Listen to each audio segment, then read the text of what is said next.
Welcome to Tea Time with Shayleigh and Amber, the podcast where we talk about all the shit that your horse wants you to know and what you can do about it.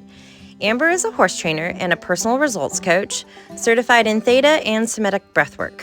Shayleigh is an animal communicator who also teaches communication. Both knowledge seekers with the intention of sharing that knowledge and hoping that we can encourage the listeners to do the same. Welcome to today's episode where we explore some probably slightly more spicy topics, a little on the edge of controversial. We're going to talk about biting, we're going to talk about boundaries and the human's responsibility for their part in training empathetically. Also a few other nuts. Of course, it wouldn't be an episode without those. So thank you guys for joining us once again, and go ahead and don't forget to share this one if you like it. All right, let's get going. Hello, people. Welcome back to the podcast. If you missed last week's episode, it was a bunch of different squirrels. We were actually really awkward in that podcast because we hadn't done one in so long. We kind of forgot how to do it. So, but it was still good. I feel like there were some things in there that were good. So give it a listen. Today we are talking about potentially some controversial topics. We want to talk about biting, trying, and Spurs, and maybe some other things. But essentially, choices. It all comes down to choices, I feel like. And something that Amber and I were talking about right before we started this call was how in the healing modality that we both work with, there is no try. And the person that we're learning from is very clear in you either do something or you don't. There is no try. You don't try to pick up a pencil. You either pick it up or you don't. And then it kind of goes along with intention, which is so interesting and is making me kind of rethink some things, like the way that I teach animal communication, because normally I'm it's all about intention, intention, intention. And the more intention you put towards something, the stronger it'll get. But as I'm going through learning more about theta, she talks about how intention is kind of like plastic. Like you can intend something all day long, but if you don't make a choice about it, the intention is kind of null and void. Like she's like, you can intend to pick up a pencil, but it has nothing to do with what you're actually going to do. So I'm trying to find the space there. But do you have anything to say about intention and things like that?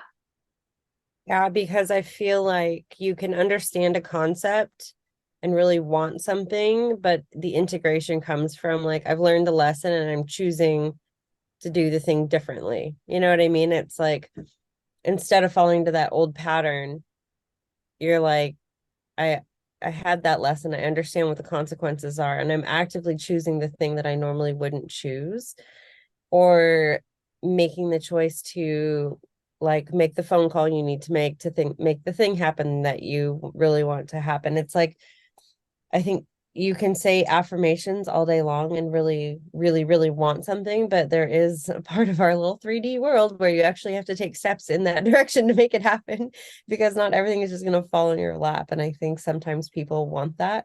And so reciting affirmations in the mirror and just waiting for the thing to fall from the sky, it's no, you have to actually choose to live intentionally. You can set the intention, and then when these choices are presented to you, you have to make the choice that is sometimes uncomfortable, that puts you in the trajectory of that where you're going, where you want to go. That's all. Yeah, totally. That's a really good way to state it. Super good way to state it, actually. And I think when it comes to, so I'm giving myself a little complex right now. I was just telling Amber that this do or do not, there is no try, is it's going to be the death of me, because I realize how much I say, oh, I'm going to try to do this, or I'm going to try to do better, or I'm going to try to whatever. You either do better or you don't. I'm going to try to make it by this time in order for us to meet for this podcast. No, you either make it by the time or you don't. And it's so funny, when I really think about why do I say that? it's almost like an excuse or a leeway to fuck up in a way. Like if I say, "Oh, I'll try," it like gives me an excuse to like not have clarity around something or not get like to be indecisive almost or that little leeway. So it's interesting because taking try out of the vocabulary kind of makes you hold yourself accountable to making decisions. Like it's like an accountability thing. And that is my quest now. My current quest is to eliminate try from my vocabulary. And this morning so far, I've sent like 10 texts and I've had to like edit 5 out of the 10 because I've used the word try in them. It's very stressful. Yeah, because there's like an element of commitment to it. You know what I mean? Where you're, like you said, it's like an accountability thing. If I say I'm going to do this thing, then I have to do the thing. If not, then I have not been in integrity around my word, which is, I feel like, important for most people. If you're not a total, sociopath, like most people don't like not fulfilling what they said they were going to do. So if they think that they might fail or they think that they might be able to not make it done, instead of just being like, I don't know if this is going to happen or not, I'll try. It's like you just make the decision. It's like what we were talking about the first part. It's like you decide to wake up when your alarm goes off, you decide to get ready, and you decide to leave the house at this time. There's no 5 minute, 10 minute, let me hit snooze. It's like you either get up or you don't, and you either leave the house on time or you don't. Yeah, definitely. And I think it all goes back to like really believing and understanding that you have a choice. And there's an element that's kind of scary about that. Like, you are the deliberate creator of every single moment of your life, and you are the one that, like, happiness is a choice, anger is a choice, like, abuse is a choice. And that's a hot potato right now. Because if people are listening to this real time, many of us are sharing select post around an abusive situation that's happening in the horse industry. And yeah, just like coming to the realization that abuse is a choice, and everything that you do with your horses, if we want to move into like specifically directing this to horses, is a choice. Yeah, yeah.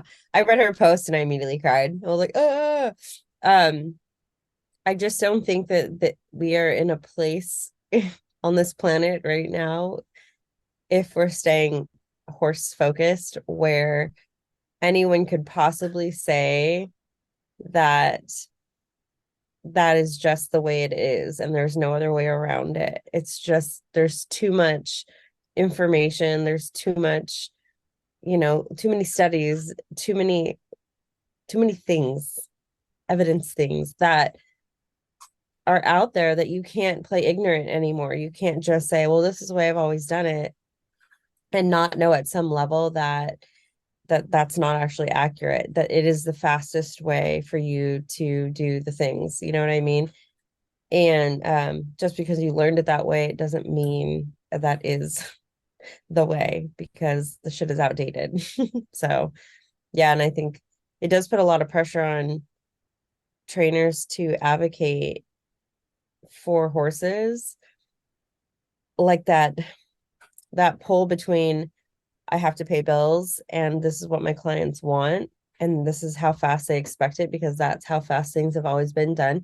You have to make a real hardcore life choice and commitment to saying, like, I'm not going to freaking do that anymore, which is what a lot of trainers have done. I did it. I had to stop training completely, not because what I felt like I was doing in the last few years was abusive, but I know that there are ways to skip steps, and I would get conflicted and feel pressure about when to do that, when not to, just because. Mm-hmm.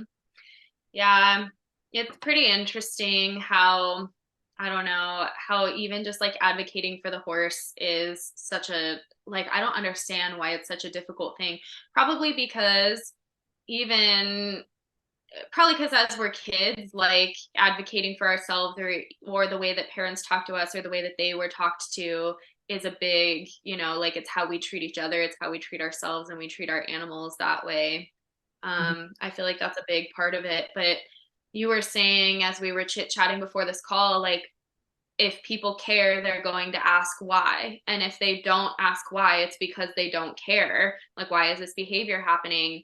But another thing that I think to kind of consider within that is not just asking why for our own sake. Like, we do see posts on social media where people are like, why won't my horse stand at the mounting block? Why won't my horse go forward? Why won't my horse do this for? And you can feel that the idea behind it or the intention is my horse is not doing what I want. Why? Not like, I feel like for the most part, I don't see posts where it's like, my horse won't stand at the mounting block. And when he is choosing not to stand at the mounting block, he looks very scared. Does anyone know why he might be scared or why he might be worried? It's usually not phrased like that. It's usually phrased like, he won't stand. How do I get him to stand so that I can get on him and like continue to ask him for things? Yeah, it's always phrased, how do I fix this? How do I make my horse Mm-hmm. stand still at the mounting block? That's where I think those posts usually, that's what words. That's what those posts usually sound like. I think it's more rare to have someone say, I don't know why. It's usually like, my horse won't, how do I make it? You know what I mean? Mm-hmm. Um, and I think because just the way that it's been is like, you're kind of programmed to go, here's a problem, what's the solution? Because that's what we do for ourselves. And you're not really raised to be like, I wonder why I'm feeling this way. You know, is this stress coming up? Is this anxiety coming up in me to indicate that, there's a boundary that needs to be spoken, or, there's something that's off in the situation I'm in that I need to like take a step back from and examine. It's like, ooh, I don't feel this. This doesn't feel good. Let me get on my phone and scroll, or let me take my antidepressant or my anti-anxiety. It's like, we're not trained to go, I wonder what this is about, so why would we do that for anyone else? Why would we do it for our horses? Why, it's just like, the culture that we live in is, here's this problem, how do we fix it? And it's like, well, why is the problem there to begin with? Like, why don't you start there? Because maybe it's not a problem, it's more of a, there's a solution within it being presented, but we just want to kind of bypass it and get like the fastest thing so that we can get what we want and get our needs met surfacely, Mm-hmm. because it will always come back to bite you. Yeah. Which brings me to my little, I don't know why people say soapbox, so I don't want to say that because I don't understand that term. And then the other day, Yeah. I was thinking, like, I was like, because Tara usually says, like, I'm not one to throw the baby out with the bathwater. And I'm like, that is such a weird statement. Where did that come from? Like, I can never say it because I don't fully understand it. And it seems so strange to me. Like, I feel like I understand the intention behind it, but when she says it, all I get is like this chunky little baby being like thrown out in dirty water. And it's just weird to me. But anyway, my tangent, I guess I will say that I was on this morning with Spurs because a friend and I were talking about flash nose bands and like how we used to use them, but like we won't anymore. And like it just got me thinking about how there's certain pieces of equipment that like people make excuses for, and then certain where they're like, oh my gosh, I can't believe I used that in the past. I could never make an excuse for that again because of what I know. And it got me thinking about equipment that I've used that I don't really like with whips. For whatever reason, I can make an excuse around a whip if I'm using it on the ground as like a directive, but not like using it on a horse or like to a horse, which is kind of interesting because like that's my own story about it that I need to think about on a later date. But with Spurs, I cannot make any excuses for them. Like I just feel like there's nothing subtle about them. I feel like when you wear Spurs, it's like telling your horse, like, hey, thanks for everything you're doing for me. But if you don't do it, also, I have this piece of metal strapped to my heel and I'm going to jab you with it. And it's just so interesting to me how we make stories like, oh, it helps me be more aware of my leg or aware of my foot, or it helps me do X, Y, and Z. And it like, um, the intention behind it is that when your horse is soft and supple, you can be very, very quiet with your leg aid. And I'm kind of like, well, what's quiet? Like, if you strip back all of your, and this could be with any piece of equipment, but if you like strip back all of your beliefs about it, all of your thought processes and like what you know to be true about it based on your experience, and you look at it, it's a piece of pointy metal strapped to the back of your foot that you can jab into their side at any point in time that you want to. Like, what is subtle about that? Yeah, and the immediate visual I get is like having like a knife to your side and being like, I'm not going to use it. I don't actually have to poke you with it. But how does it feel for you to be the person that has the knife like held closely to your body? Not, I mean, like you feel on edge, like there is no deep like around that. I will say that horses get dull to them, so maybe they're not necessarily afraid because they've shut down and disassociated their sides of their body so that the actual feeling of is not quite as intense, which when you think about it at the end of the day is like quite the opposite of what you're saying is happening. And I'm saying that as I have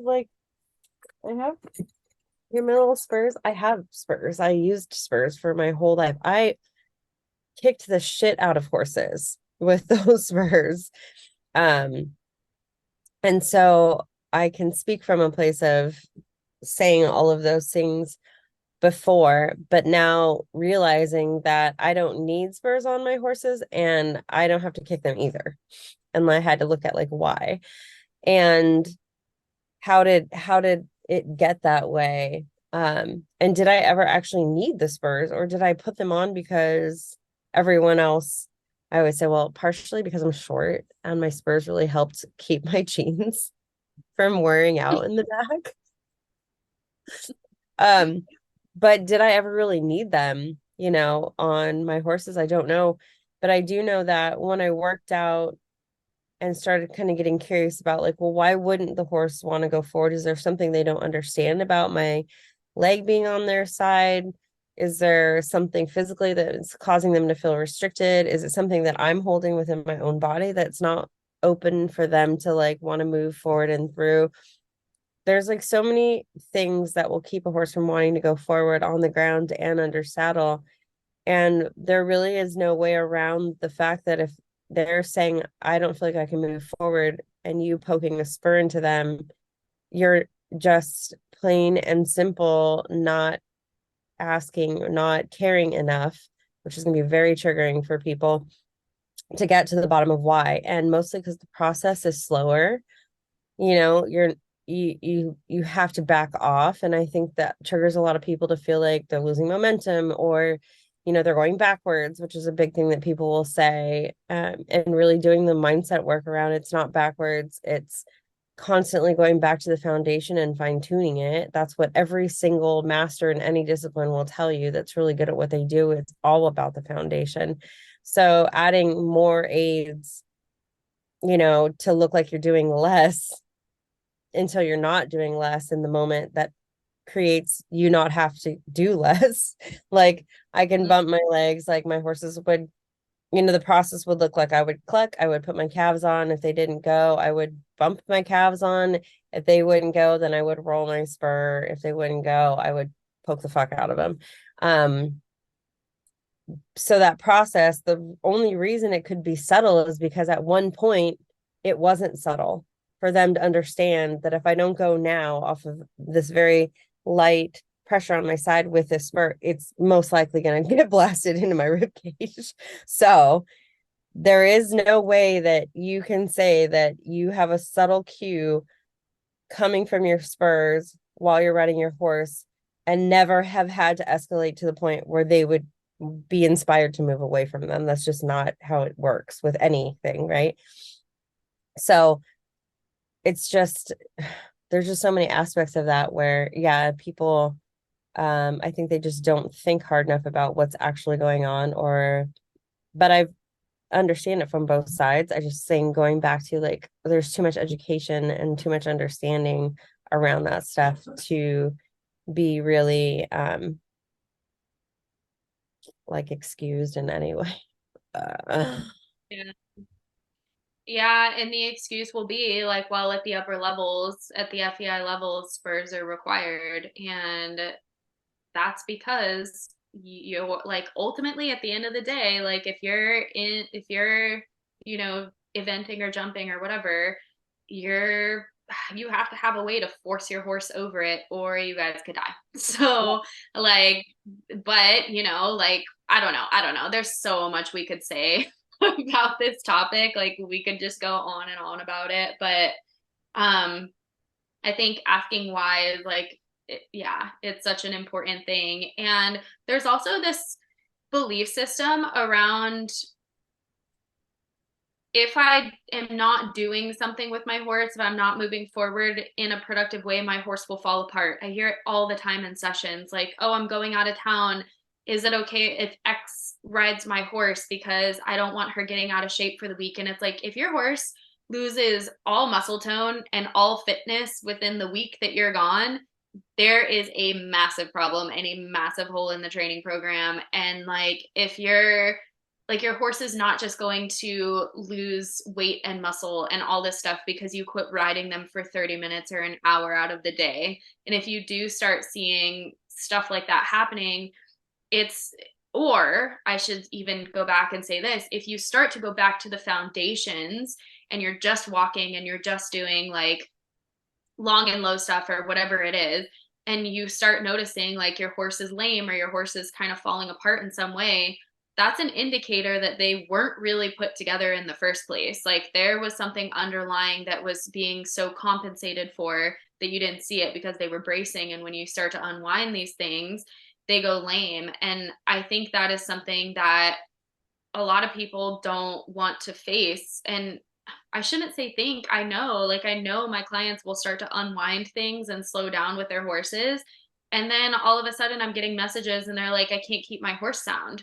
And I'm like, well, that's what I was telling you. Like she wasn't sound in the first place, you know, like you have all these things. And it goes back to that um sentiment of time, like not wanting to take the time to like fully rehab or, and I think it's the time to really educate yourself too, because we only know what we know at this point because we have been inspired to like research and I mean, I feel like you and I are constantly buying books. We're always like texting each other pictures of like new books and like reading articles online. And if that's not something that interests you and you don't put the time into learning, like the more you learn, the more you will want to do better or do differently because you're like, oh my gosh, this is clashing with what I know. But if you're not putting that effort there at the very least, then it makes a lot of sense why things keep happening the way they do. Yeah, and I feel like that piece of that just it's just an active decision to have empathy for the partner that you've chosen to be with.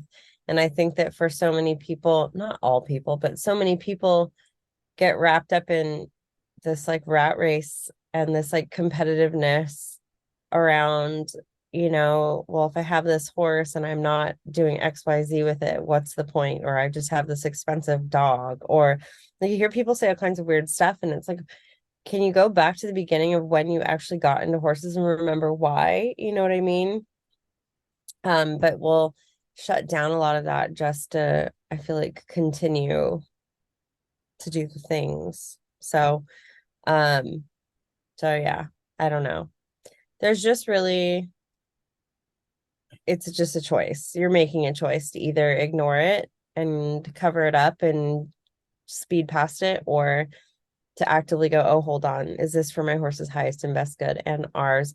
And I think the whole thing with Celeste's work is because it's so specific with that development process where when I told Shayleigh the other day, I think when I first met Celeste and we got on our first call, a lot of the stuff I was doing intuitively was very similar to the nerve release stuff.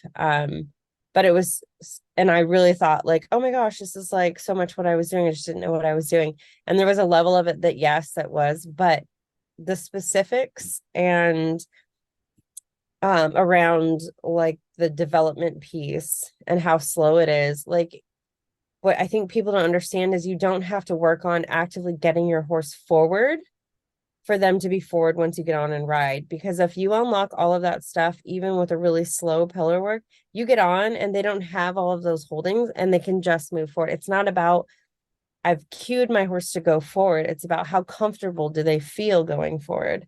And I think with me and my horse, did he go around carrying himself correctly? He could spin, he could stop, he could do all the things.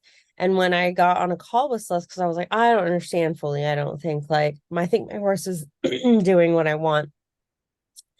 And what I realized is how braced he was in the shape that I thought he was supposed to be in, but he was braced in it. So the falling apart of him being sore up front and all these things was because he was so braced, and I didn't recognize that. And I think that's why her work is so cool, because you're starting from that base level of like understanding and being educated on those specific muscles and how slow and sustainable the development is, but also how it is also shows you if they're lame when you let go of these things, where they're lame. And I think people don't necessarily always like that, but that's where you're finding the truth around like, is my horse actually going around okay?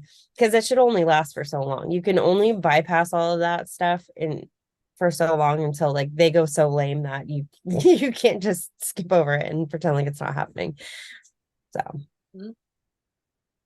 I know, and it's kind of crazy too, because once they get to that point, like if you push past all the little lamenesses and all the little tendon things that they get, and like the tension patterns that you see, and the muscle atrophy and all of that stuff, then what I find is like their entire body is sore, and it almost always looks like foot sore. Like it starts manifesting in the feet, which is so interesting to me because um like the feet are the foundation of the horse, but from an energetic perspective, like when you don't feel grounded and supported on your 4 feet from a horse's perspective, um, there's emotions around feeling like unsupported or not heard or not able to perform or whatever the case may be. And lately I've been kind of like I've been trying to create like my own little, so like in theta work, there are belief systems, certain core beliefs that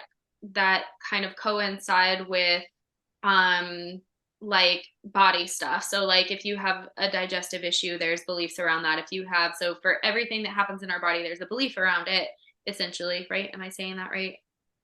mhm. Um, and then so for horses, I'm trying to figure out like where that line is because like they don't hold guilt like we do, or they don't have shame like we do. They don't carry those deeper emotions. So I've been very interested in like figuring out what it would be for horses. And so like I've been diving into like metabolic horses and horses that carry a lot of extra weight on their body. And I really found a pattern in scarcity, which I don't want to get too off topic, but yeah, so there's like patterns in the body. So when you do push past all of those little things, it starts manifesting in bigger systemic things in the body, which brings us to the topic that we've been wanting to talk about, which is biting. And I found that horses who bite or horses who are like kind of more orally fixated, that is like the beginning indicator of like, hey, something is in discord emotionally. And the more like they try to tell you and you shut that out, it starts manifesting as like rigidity in the body. Like when, if you think about it, like from a human perspective, when we start feeling like tightness in our jaw, we feel emotions, we like physically start talking to our friends. Like we talk, we open our jaw, I feel like in humans, and I don't know why I feel this way, but like us talking and saying things is like the equivalent of horses like biting. Because they're like trying to talk and be like, oh, I'm really nervous right now, or whatever. And when it comes to biting and like trying to say, like, hey, I don't like that, where do I want to go with this? Because I feel like we start with like asking them something, right? So let's say like you put your hand on their side and they kind of like pin their ears a little bit and they don't move. And then you ask them again and they're like, okay, I move over, but it's reluctantly. If you ignore those subtleties of like why, and this ties into the Celeste stuff too, like if you're going to move towards your horse with any sort of energy and they immediately brace before you get there, why are you not looking at that first? Why is that not a question first? Because biting is ultimately, granted, there's many different scenarios that biting can happen, but like, I feel like a lot of the times it happens when you enter that bubble or like their auric field and they put up the shield and you bypass it anyway. Mhm. Yeah, and I feel like there's a lot to be said by, well, like you said, there's like a million different versions of why is my horse giving me a hard middle finger in this moment. Um, there's a lot to be said for when you do step into that space, paying attention to the moment they pin their ears and stopping there. Because sometimes I feel like they just want to know if you're paying attention or listening. Like, and you can pause there and just take a deep breath, check in with yourself and see, is it something that I'm bringing or is it something that, they're worried about? Or I find like a lot of times it's what the person's bringing and the horse is like, you can keep that shit over there. Like, no, Mm-hmm. thank you. Leave that over wherever, whatever you're dealing with. No, thank you. Unless, of course, the horse has been shut down around actually voicing its opinion, which is most of the time what'll start to happen. Then it'll manifest in the body. So it's not like you get around it by doing that. Um, but a lot of times I'll have clients where that will happen, and then I just have them pause and I'm like, check in, like, what's going on? And then it'll be like, oh, da da da da, And the moment they start saying what that needs to be said or what needs to be looked at, or just acknowledging what was going on for them, the horses will soften and then you can continue on, right? It's that like pull of you saying you're fine, but you're not. And the horses pick up on that and they're like, ew, get away from me. And I think because a lot of times when someone enters your space like that and you can feel it more often than not, like their garbage is going to get projected onto you, and it's just, it doesn't make them not safe. And and I still have a little, I mean, you should probably talk to Smarty about this. I feel like you need to interview Smarty because where I get a little, what I'm still kind of even working out a little bit is there's been instances where I've had horses in training that have actively been pushed too far and come. I've had probably five that had come to me over the years where it was like they're either going to get put down or they're just dangerous to be around in general. And one, I was like, you need to do something different with this horse. Like, I think there might have been some brain damage type stuff going on because things didn't compute. Like, you could just tell like something was very off. But if I think about now, what I would do is, and what I had done was start on the outside of the fence, and just witness like what was actually going on. But spending so much time with those horses before you're asking them for anything, I think is what is a missing link for people. Bringing those horses aren't willing to let you have that time, which is why trainers resort to other things because they're felt backed into a corner. I need to make this horse safe or someone's going to get hurt. Here's a fast way to do it. Or they just go straight to that because they're scared for themselves, which rightfully so. Like they can become very dangerous animals. There's like this piece of identifying like, why is this aggression coming out? If it's aggression or if it's just I'm nervous, I'm in pain, whatever it is, identifying why the biting is happening, and then you have to deal with it a little bit differently.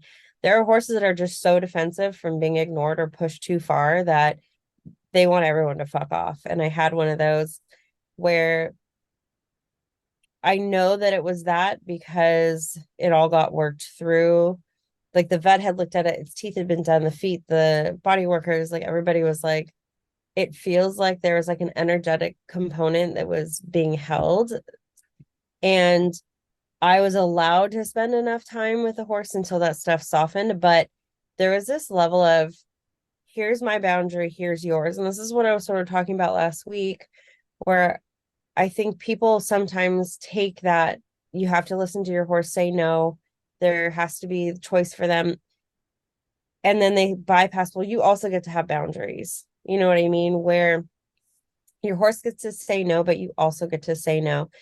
My rules of engagement are everybody says no, but not at each other.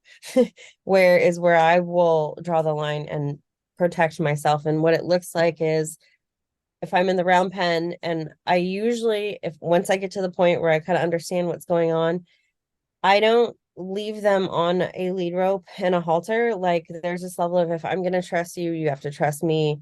But I think the missing link where I don't want people to get too wrapped up in is like you have to have done enough work to actually be able to hold a neutral space, like, but actually. And sometimes people will think they are, but they're not. And the horse will let you know where you can walk into the round pen and not be triggered by their ear pins, their kicking, their biting, their like, whatever. And to actually go, I can hold space for you to feel however you want to feel. And I know it has nothing to do with me. And then say, you can say no, but here's my personal space. I will also honor your personal space if you give me a no and not move in beyond like that bubble of when they pin their ears. It's like, let me pause here and check in. They also can't come at me with their teeth and with their feet. So that's where like the boundary goes both ways. You can say no over there, but you can't say no at me. But I can say no over here. Here's my space, but I can't just come at you because I'm feeling triggered about what you're doing. And so I think that there's this like fine line of understanding, and it's hard to be able to see what that looks like. But where I really found that I found peace in like being able to have that was just watching horses come into training who are super dysregulated, these horses, and I would put them out with Smarty and my herd. My herd is very well balanced. They're very neutral. Smarty is definitely the one that can walk into the pasture, mildly pin his ears. People get out. He doesn't have to cause a big scene about it, but I know he will. You know what I mean? But when he does it, it's like he goes in, they don't move, he pushes them out of the way and then goes back to doing life. Like he doesn't think about it. It's like new segment. Everyone's eating again next to each other. No one's afraid of each other, but there is this sense of, are you safe? Can you move? And so this one mare in particular came. She was super, she had stuff going on her body that I know was causing it. And she was just so nervous, so anxious, would get attached to any person, any horse that she was next to. So I worked with her for a few days, just creating space and having her regulate herself like 6 feet, 12 feet away from me, not being there, helping her. Like, I know you can be okay right there. Here's my boundary. Stay there. I'm going to stay with you, but you're all right there. And when I put her out there, she was like, horses, horses. And she went all up into the herd. But because she was so dysregulated, I actually have it on video, he continued to push her out. And it was like he would push her out, and eventually her body sort of started to unlock. And every time he would push her out, she would kick and buck more. And it was like she was clearing all of this like stuff. And she hadn't been allowed a lot of movement before. So there wasn't a lot of space, which I feel like is like such a problem with most horses that are just kept in stalls. Like they can't even somatically like support themselves and release because they're in these little boxes. So he would push her out. And then eventually, and it was sort of what I was doing. And I feel like I learned a lot of the stuff that I do from him. He pushed her out, and eventually she would kind of come back in. And the more regulated her nervous system got, like the closer she could come. And then eventually she was like, I think I'm okay out here. And this was like a process of like 45 minutes that I watched this. And eventually she was like, oh, and the next day she came out, got a little bit like, oh, hi, everyone. And he was like, nope. And then she took another like 10 minutes. And then after that, like she's eating with everybody, good to go, actually. And a lot of her anxiousness stopped. So there was something to be said about the way he did things like that. And it was like he still created a boundary because she wasn't safe to be in there. It's like basically, if you think about it, herd mentality, it's like a liability to have horses so dysregulated. But I just watched him. So that's what started to have me question, how do we as humans recreate that experience where you're able to say, nope, not yet, move away from me. And I think that I just identified is because they don't have a story about it. Like even you were saying earlier, like they don't hold those same energetic things, like where it's like, no, I'm just knowing that you're going to be okay, but you got to do it over there. You got to work out your own shit over there. We'll hold space for you. We're all here, but you can't come in here all hot like that. And I feel like that's the same space, whether I'm walking a horse on a lead line or I'm in the round pen with him or whatever. It's like, here's my boundary. Everyone has to be okay on their own. And then we can connect together when it's safe for everyone. Just rambled really long about that. But that's something that's been like brewing for a long time. But it would be interesting for you to talk to Smarty about it and be like, what is that? Like, what are you doing? You know what I mean? And is that like accurate? Because I've based my entire training program off of him. So I'm hoping. I think what it comes down to is what the horses have been saying all along with this great awakening is it's entitlement. It's like human entitlement to the free will of their horses. And like you are not entitled to their body, their emotional state, their sense of being. Like your horse should have free will and you are not entitled to that free will. So like being able to, and you know, they're not entitled to your body either. So that's where the boundary without a story comes. Like this is my body, this is my space, and that's your body, that's your space. Where can we find, I think of like the Venn diagram with like the circles, you know, in the middle, where it's like where can we like meet up together where I'm not attached to the outcome. I'm not feeling entitled to you or your body or your emotional state. You're free to go. And I'm free to go too. And I think too, there's such a misconception around biting because there's such a different energy when they're biting to engage in play and like when they're biting to like disassociate. And so many people will come to me and they're like, he's just biting because like that's who he is and he's so playful and he's X, Y, and Z. And I'm like, he's actually changing the subject because he's trying to tell you that he's uncomfortable. And he's saying, well, what if I offer you this? What if I redirect your energy here? It gets me out of what we're doing. And I think people are so quick to be like, I said no, or like, get out of my, you know, whatever. That is not what we're doing right now. And then they go back to what they were doing that created the biting in the first place. And it's that lack of awareness. And I think whenever, and Biggie is teaching me, it's funny that you and I both have like these horses that are just like laying out the lessons in front of us all the time.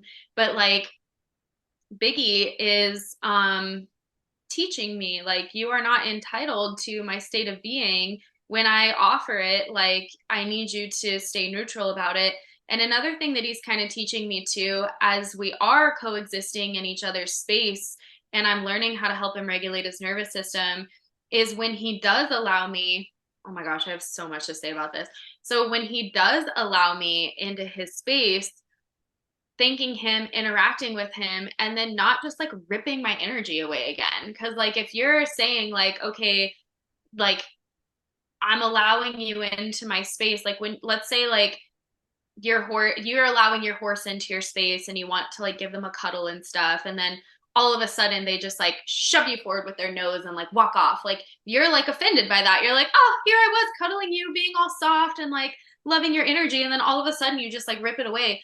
How many times do we do that with our horses where we're like, you know, we invite them in and then we like flail our arm at them to like get them to go away or like whatever. So being mindful of that, not ripping your energy away when they do decide to be vulnerable, that's a big thing. And then also, I think that there's a lot of blurred lines around the human boundaries because human women I say women because women are like predominantly my clients and they want to like kiss and smooch and like hug their horses' heads. And a lot of times the horses will say no and they'll grab their halters anyway and kiss them. And I'm like, how do you not see that that is exactly what they're doing to you when they bite the sleeve of your shirt? Like you're saying no, and they're like, well, I'm going to do it anyway. It's like this forced affection. And I used to laugh about it. And now I'm like, this is a fucking problem, people. This is everywhere in almost every relationship, including my own sometimes. Yeah, I mean, because you know what it's like when someone wants to like touch you and hug you and you don't want it, like that feels horrific. And then when you say no, thank you, and that pressure is still there, it like literally sends your entire body into like it feels like electricity. Like I just want to be able to like electrocute someone off of me. But people do it to their horses all the time. All the time. So it's I think it just comes down to like in any single scenario, Entitlement. people got yeah, and people gotta you have to understand like how you feel about your own boundaries makes a whole lot of difference when you ask your horse to like move out of your space. Because if you're Yep. mad about it or you're feeling like the horse isn't or the person or the people or whatever isn't going to respect this boundary anyways, if you have beliefs around boundaries, energetically when you ask for that or that request, it's not going to be met with the same as my expectation is that this isn't safe for me, human or horses. And I'm saying, and you know what? Boundaries are not about you have to do something. Boundaries are about like, if this happens, it doesn't make me feel safe. I will do this. It's not about you forcing someone else to comply with what you want. It's you stating what you will do in this situation to keep yourself safe. And I feel like a lot of people don't understand that part. So when they're walking with a horse and the horse is being pushy or whatever, it's like, well, you've crossed my boundary. And it scares you and triggers you to feel unsafe. And instead, you're, instead of just creating more space. So here's the difference walking, and I'll walk with like a dressage whip or something and I'll walk with the horse and I want the horse to give me space because a lot of horses that I work with will come in with like the really close, like they're right on top of the person sometimes. And it usually will come from the person needing that and bringing the horse close to them all the time. And then the horse starts to gain their sense of like safety being nearby, but also because, if they can be right there, the likelihood of other things happening is much less. So Mm-hmm. I'll take it and I create the space around my body with the whip. The whip isn't for me to turn around and beat the horse off of me. The whip is like, here's my space. I'm making my energy, my bubble bigger, and the horse moves off of it versus I'm going to turn around and whap, whap, whap. Have you can, if you're coming from a place of expectation of this is the intention behind the choice that I'm making to create the space around my body, if you do it and intentionally from the right place in your body, the horses will move off. But what happens is people don't believe that and they're all constricted and they do it and the horse keeps coming and then they're like, and they start to hit the horse with the whip and the horse still comes because their energy is all like, so they have to hit harder and sometimes that doesn't work. And the simple shift of you got to do belief work around your boundaries and why you're creating. And if you even want your horse, some people will say they want that, but there's something internally that they want to have everyone close to them. There's like a codependency thing that happens. So energetically, they're pulling their horse close to them. And I'm saying, create space, you're going to die. That's why you're here. And they're like, oh, but I don't want them to think I don't love them. I don't want them to. And I'm like, well, then let your horse run over the top of you. Like, bro, I don't know what to tell you.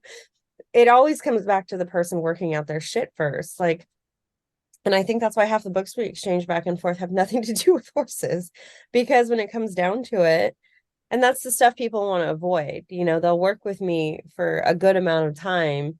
And some people will go all the way and they get to the other side and they're like, oh, I get it now. And some people are like, oh, this is getting really uncomfortable. I'm going to go work with a different trainer that's going to let me just get on and fucking stab my horse and go on the trail. So it's uncomfortable, but like a lot of that energetically comes from what are your beliefs around boundaries and why you're creating them changes the result you get when you ask your horse, and because then if you're honoring your own boundaries, you're more likely to be empathetic and honor theirs. So it changes the entire dynamic of your experience with your horse. They don't teach you that in horse land. Yep. It's everything I've been learning over this last year is identifying what my boundaries even are and like not I didn't realize that I was allowing so many others to be entitled to my time and energy. And so I expected that from them in return. And now that I don't have that, and I am like, you know what, my energy is valuable, my time is valuable, that doesn't mean that yours is not. And that was my belief system around it was if I am protecting my energy and I'm like, my time is valuable, people will think, well, I'm this like high and mighty person that has valuable energy and what they need from me is not important. And I had to like work through that and be like, that's not true at all. Me taking what I need doesn't take away from other people or from my horses or whatever. So, Mhm. what a hot potato of an episode. I feel like there can be so much more that we could say. Maybe there's going to be a part two of this episode. Yeah, and you know what, I feel like too, like Smarty's one that likes to like put his little like mouth, and I know that I don't feel the need to create space with him. Like sometimes when he stands for a long time and his like energy builds and he gets anxious, he'll start to like on my arm, like, and I know I look at him and I go, get away from me. No, I'm like, oh, he's telling me that he's got all this like going on and he needs to move, or he needs something different. He needs some stimulant, like go for a walk, or come back, because he'll stand for a long time sometimes when I take him to clinics. And so it doesn't necessarily mean that every time your horse is close to you, you have to push him. Like there comes a time where those boundaries have been established and there's this level of trust and understanding where my horses will stand like right over the top of me sometimes, and I can sit underneath their little legs or sit on the ground. We do mirror sessions where I know that they're aware of where I am, and there's like this reciprocity that will start to happen. So it's not like, I just don't want people to think like, oh, you have to walk with your horse like 10 feet away from you for them to be a balanced individual. You know what I mean? It's like there's like a circle that happens when you start from like the very base and you build up that trust that both of you get to have, that no one is gonna like blow past each other's stuff. Like you get to have that closeness if they want it and if you want it. Like you do get to have that relationship, but it becomes healthy, not I need this. It's different. Yeah. So Yeah, interesting because I got a little download from him as you were talking. Smarty, And because, well, huh? almost Smarty. Yeah, from Smarty. Yeah, from Smarty, because of course, as you're talking about what he's doing with the mare, I picture him. And then when I start picturing a horse in my head, they just come into my head and they start saying things. So And yeah, so like this whole time, Move It Flirt does that too, where like we'll be talking about his eye, or we'll be talking about something for a while. And if we talk about it for more than a few seconds, it brings my consciousness like in alignment with theirs.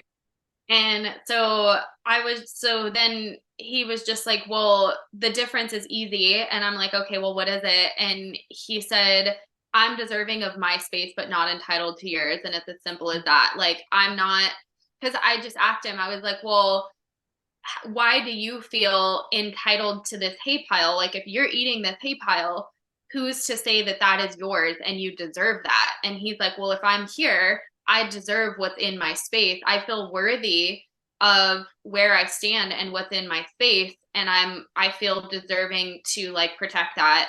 But I don't feel that I'm entitled to the space that you're in. But then I'm kind of like, okay, well, but if you want that hay pile that the other person, like, that's in, then you feel deserving of that too. So we do need to have a conversation with him, because now I want to ask him, well, what makes you think that you deserve that hay pile and that hay pile and you can just push everybody around? And then that just sparked like whole wars are started over this, the deserving of the land that you're on and believing that I deserve the land that you're on too. Like that's why wars start. That's why the wars are going on around us right now. So we should talk to Smarty about this. To be continued, people.